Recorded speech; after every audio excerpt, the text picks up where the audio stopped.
전문의가 말하는 공황장애란? 공황장애는 심한 불안, 발작과 이에 동반하는 다양한 신체 증상들이 아무런 예고 없이 갑작스럽게 발생하는 불안장애의 일종입니다. 하지만 공황장애의 증상은 누구에게나 간혹 볼 수 있습니다.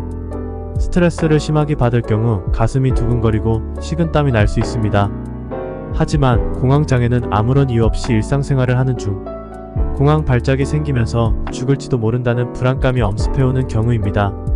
공황장애 DSM-5 진단 기준 A. 반복적으로 예상하지 못한 공황 발작이 있습니다. 공황 발작은 극심한 공포와 고통이 갑작스럽게 발생하여 수분 이내에 최고조에 이르러야 하며 그 시간 동안 다음 중 4가지 이상의 증상이 나타납니다. 1. 심계항진, 가슴 두근거림 또는 심장 박동 수의 증가. 2. 발한. 3. 몸이 떨리거나 후들거림. 4. 숨이 가쁘거나 답답한 느낌. 5. 질식할 것 같은 느낌. 6. 흉통 또는 가슴 불편감. 7. 메스꺼움 또는 복부 불편감. 팔 어지럽거나 불안정하거나 멍한 느낌이 들거나 쓰러질 것 같음. 9. 춥거나 화끈거리는 느낌. 10. 감각이 둔해지거나 따끔거리는 느낌의 감각 이상. 11. 비현실감 혹은 나에게 분리된 느낌의 인증. 12. 스스로 통제할 수 없거나 미칠 것 같은 두려움. 13. 죽을 것 같은 공포.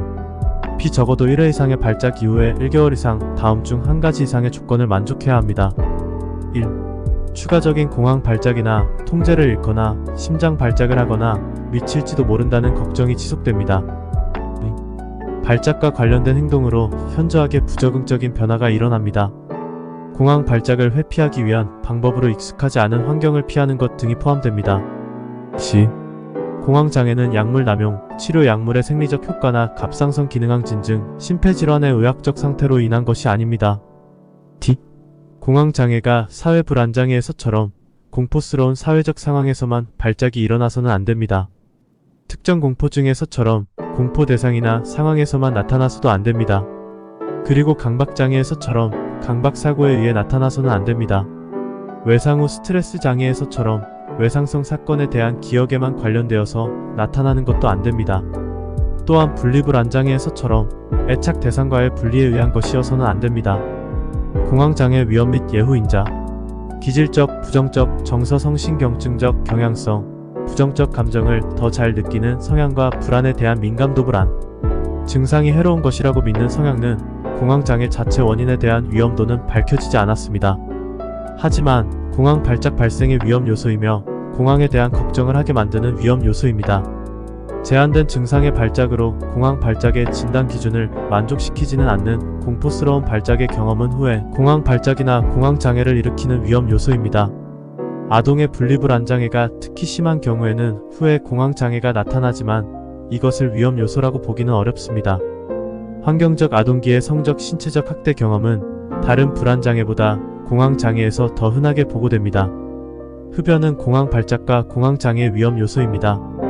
대부분의 사람이 첫 번째 공황 발작 몇 달 전에 선행하는 스트레스 요인을 보고합니다. 대인관계 스트레스, 불법 약물이나 처방된 약물 질병 가족의 죽음으로 인한 부정적 경험 같은 신체적 안녕과 관련된 스트레스가 원인일 수 있습니다.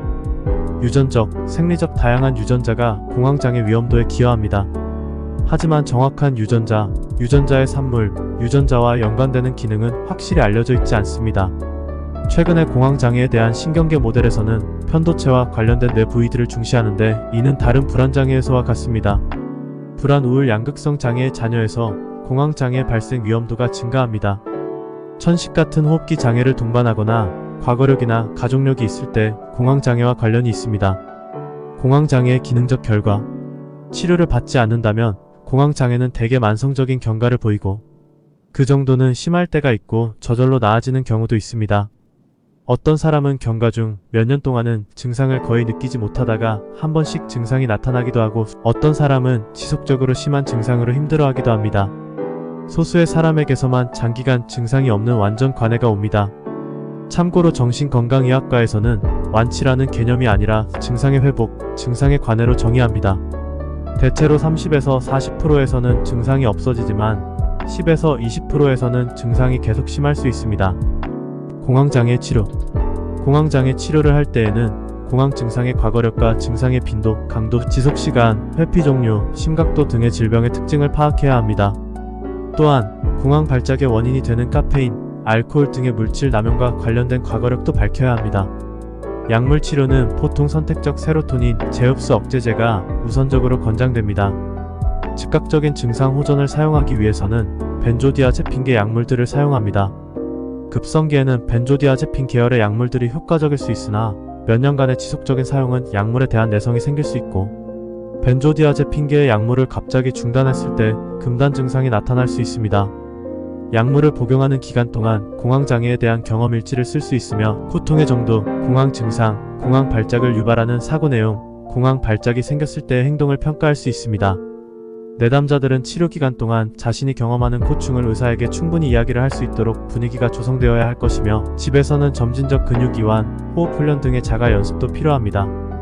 평소 왜곡된 두려움에 대한 긍정적인 자기 대화를 확인하고, 내가 힘들어하는 상황, 장소, 생각의 내용에 도전하며 두려움에 대한 자세를 수용할 수 있도록 합니다. 불안을 유발하는 미해결된 삶의 갈등에 대해 의사와 이야기를 나눌 수 있어야 하며, 핵심적인 삶의 갈등과 관련된 감정을 말로 표현하며 명료화할 수 있어야 합니다. 마지막으로 삶에서의 결정에 영향을 주는 공황 증상을 공포를 느끼거나 회피보다는 개인적인 목표에 기초하여 일, 가족, 사회적인 활동에서 행동할 수 있어야 합니다. 공황 장애는 약물의 치료 반응이 좋은 편입니다. 또한 인지행동 치료도 효과가 좋아 두 가지 치료를 함께 할 경우 우수한 치료 효과를 볼 수 있습니다.